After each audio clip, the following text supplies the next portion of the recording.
right, welcome back. If you are just joining us, we're gracious enough to still welcome you. And right now, we want to turn our attention to one of, Nigeria's most critical and controversial sector, which is the power sector. And for many decades, I've said that again, that Nigerians actually have lived with the promise of stable electricity. Yet, we see businesses still spending billions of naira on diesel generators. Household continues to battle erratic power supply, and as well as the nation's economical growth remaining, tied to energy systems struggling to actually meet this demand. So we go from the old PHCN to privatization of generation and distribution companies, and every administration that we've had in our country in the last few decades have actually promised a reform. And now we want to talk about assessing the Nigerian power sector in this current administration. And joining us to have this conversation is no other person than the amazing Mr. Cornell Mosu. Good morning, sir. Good morning. Welcome to the show. Thank you for having me. I want to hit it directly. Would you say that the current administration, which is the President Bola Ahmed Tinubu's administration, has performed well when it comes to the power sector reforms, considering that the president actually once said that he should not be re-elected if he fails to fix the electricity problem in Nigeria? Okay, it's very obvious that the president this administration have not done well in the power sector. And every Nigerian knows that. And that is why, if you look at the beginning of this second tenure bid, you see that those promises were being pulled out to let him understand that nothing has happened. If you look at the issue is that statement was not backed with any engineering principle. That statement is a political statement, it's a campaign statement. If you look at what he said by any means, any which way, you will have 24 hours. Light. Now, what I ask, how did the president arrive on those ways and which way? What it means that is not a firm statement, one. That is the same issue we're having energy crisis on fuel. What was the study that the day he was being inaugurated, he said, after his speech, that was not part of his speech. Yeah. He now said, fuel subsidy removed. Gone. The word, gone. You ask yourself, he's just coming in. What was the study? The issue we have is that we don't hold our leaders accountable with their words. And that is why it's as if that we're always being hopeful and feeling that they will do magic. If you look at that statement and look at the minister that left now, you will see that all his statement is based on that campaign statement. Yeah. If you look at his first outing was at National Control Center of Osogbo. And after visiting this, just in Osogbo Osogbo is just a national control center. That is not just to control the national grid. That's what is being done there. And there's another supplementary one that is in Shiroro. You have not even been to Shiroro. You just promised 6,000 megawatts. We are talking about the 6,000 megawatts. You came again and promised 30,000. So if you look at all these things are political statements. We have not seen any concrete reform that is happening around that sector to assure us that there is something being done. Because if you go to other places, like I'll take Egypt. Well, as at 2015, Egypt is still struggling with their power. But if you go there now, you see that they are making steady progress. That shows that there is a reform and they key to the reform. And you see the progress. As it takes today, are we making progress? The answer is no. Well, you just answered the next question I wanted to throw at you, because I wanted to ask if there's any noticeable improvement when it comes to electricity, generation, distribution, and so on and so forth, but you just said no. Now, the question I want to ask now instead is, what are the challenges being faced right now as there's been some reforms ongoing? What are those challenges that are still affecting power supply, even with all the reforms going on right now? the reform, when we talk about reform is not gathering some people together to give them a political office and call them one name. That's not what reform is. Reform must imbibe the whole stakeholders. If you remember, this power sector we are talking about has been privatized. The DISCO, we have GENCO, we have DISCO, and we have TCN. The TCN is still in government side. So when you want to talk about reform, all you need to go is, the GENCO is already in the private sector. Yeah. You find the critical stakeholders in that sector, find out what the challenge is, and know how to come in. Transmission Company of Nigeria is still government. You look at it, what are the challenges here? And know how to come in. Then the major one is the DISCOs, which everybody that affect you, because everybody know that DISCOs network is fragile. But don't you think that all of this was revealed with the introduction of the new power minister, who now comes on the scene and says in 3 months things are going to have to happen? Okay, that power minister, where did he make that statement? That's what you should look at. He just went for Senate screening nomination. And he made that statement. I can bet you, January, Dick said, that man doesn't know that he'll be minister for power. There is nobody, if they tell him in the dream that he'll become minister of power, he will say no. There's nothing like that. Now, 3 months, let me give you what he said, the grid. Let's just talk about the grid. The grid is talking about about 30 generating power plant connected to it, 30 in different locations in Nigeria. 30. That same grid has 45 units of load center of 330/132 voltage.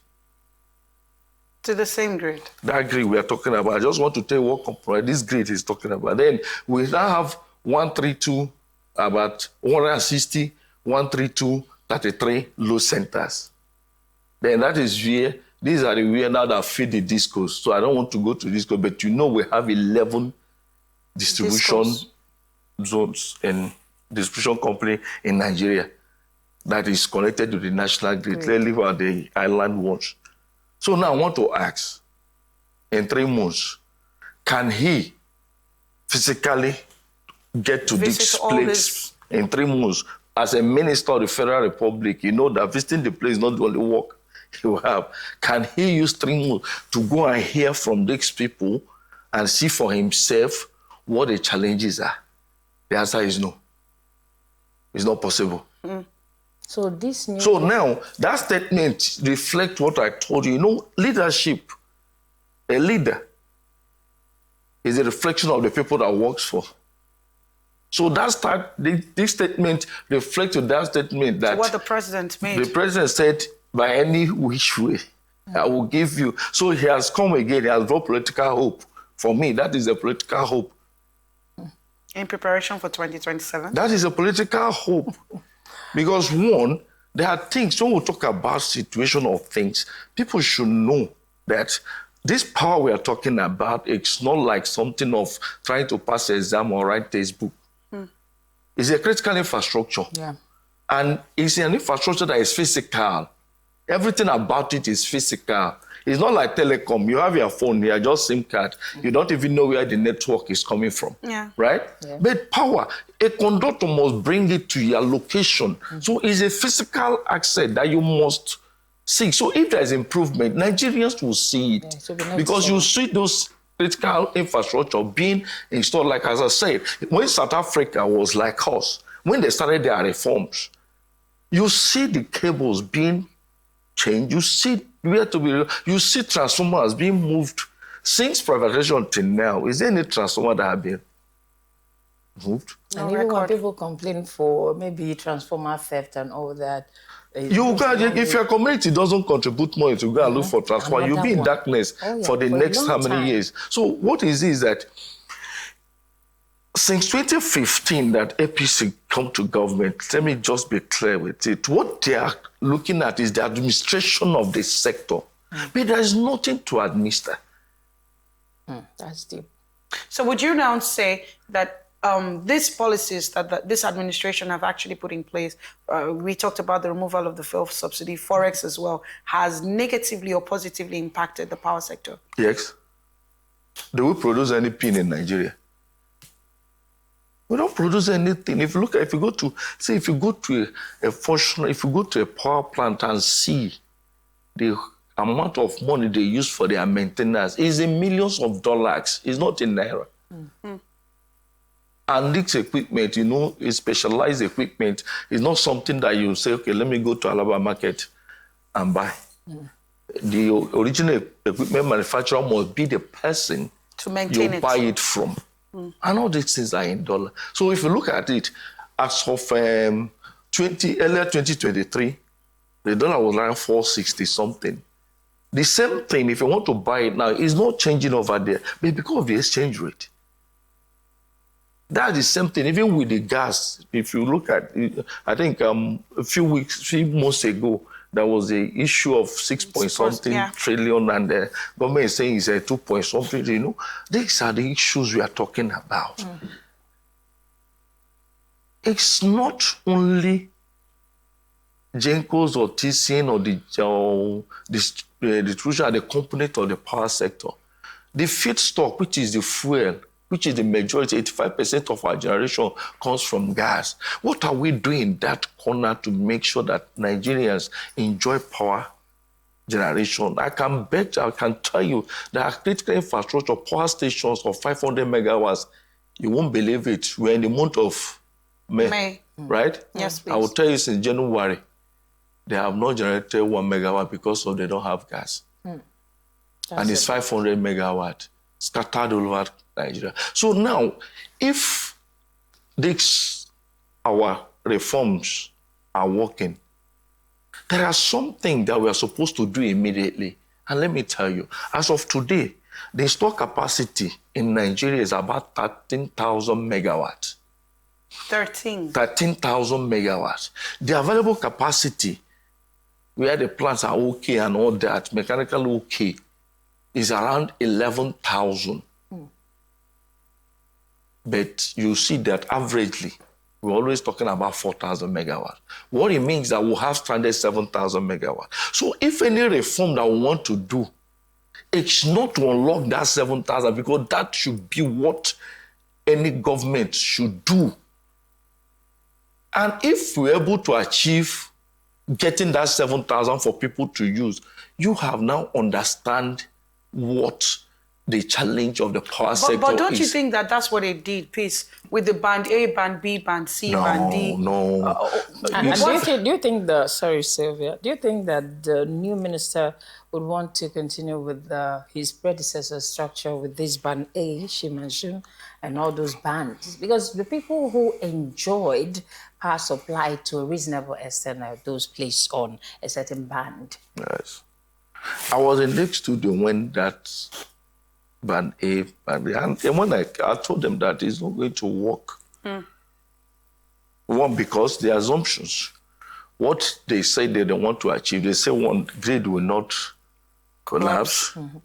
That the shortfall from the market, whereby the intervention, they call it subsidy. I don't call it subsidy because if you say you want to subsidize something, the tariff has generation cost, transmission cost, distribution cost, and other associated costs. So if you say you want to subsidize it, which one are you taking? But it's not when the market has gone, then these schools will receive 4,000 megawatts, say they receive 4,000 megawatts, and say they collected money for 3,000, you're not coming. That's not subsidy. It's market shortfall, which I call indiscipline. So that time, if you remember, that time it was at 1.8 trillion. Yeah. In this studio, I said that with this band and band A, band B, and class of Dixon, that money will grow. And it cannot stop the grid from not collapsing. Because I don't see any engineering principle. There is no technical knowledge that can guarantee that that band we are doing will stop, because what is causing the collapse is different from tariff collection. So that band, yes, for me, is a quick fix. But who did you consult to take that quick fix? That's why I'm saying that. It's like the minister saying 3 months. You must understand what is causing each problem. Isn't the imbalance of the grid? What is the imbalance of the grid? It is a simple thing. Input and output must be balanced. But if anywhere that is not balanced, you see a frequency. That is why our frequency is. And at the end of the day, if it cannot be that, the grids will go down. It's not going down that anything fall. It's just that there will be no power. For instance, if a plant like Egbe has issue, and what is in the grid is around, say, 4,000 megawatts. Egbe is having 600 megawatts, and that 600 megawatts, maybe they have fault in their transmission line, and this 600. If we cannot balance it, the grid will go. So it's not about band A people taking power. Oh, yeah. You see it. So then, and again, for the liquidity, I said, okay, now, you are saying bad. Bad is not the issue. Because what will happen, if you look at those clusters, you know, they use some estates. Let's talk of Lagos.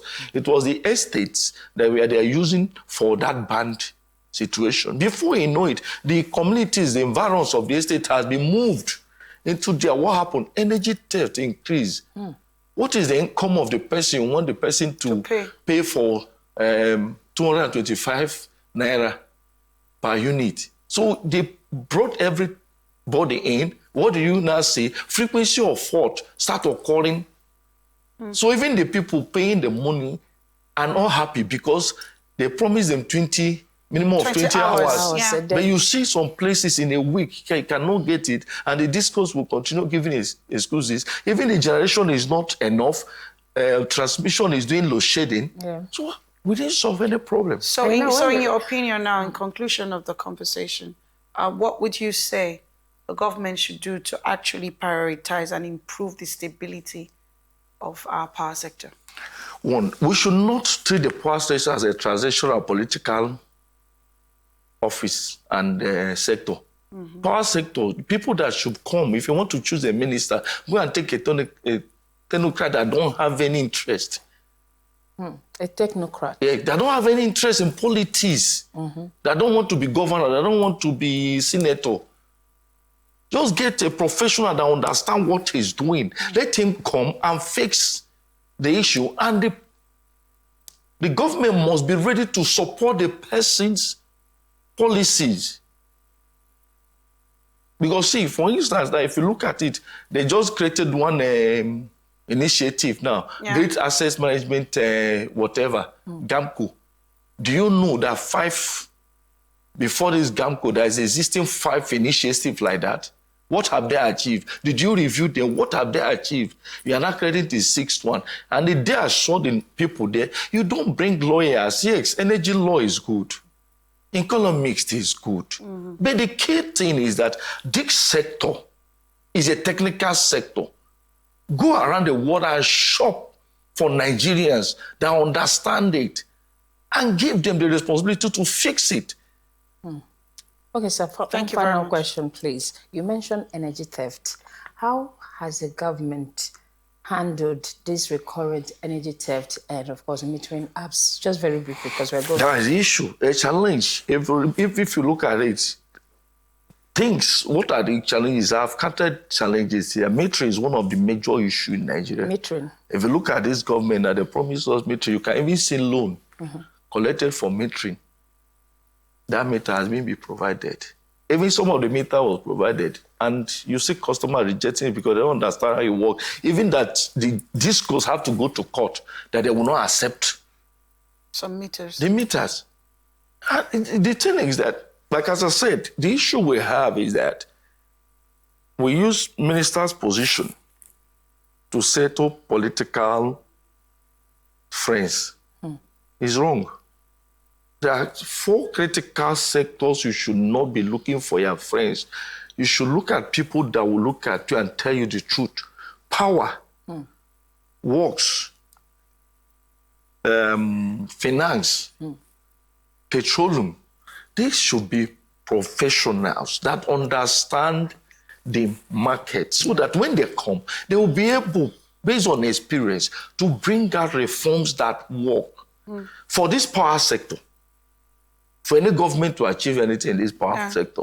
They must go back and look at the power sector roadmap reform of the document of 2010 that brought about the privatization. If you get that document, you will see the critical investment and what is supposed to be done, not trying to come and bring new ideas. All those ideas doesn't work. If you remember, Buhari period, they brought Siemens. That is what we dealt with. Where is the minister? Do you know where the minister is now? He's the man that just gave a jail term of 75 years. Like we said, this has been a very controversial issue and that has gone on for decades in our country. But we want to thank you for the solutions that you've actually preferred.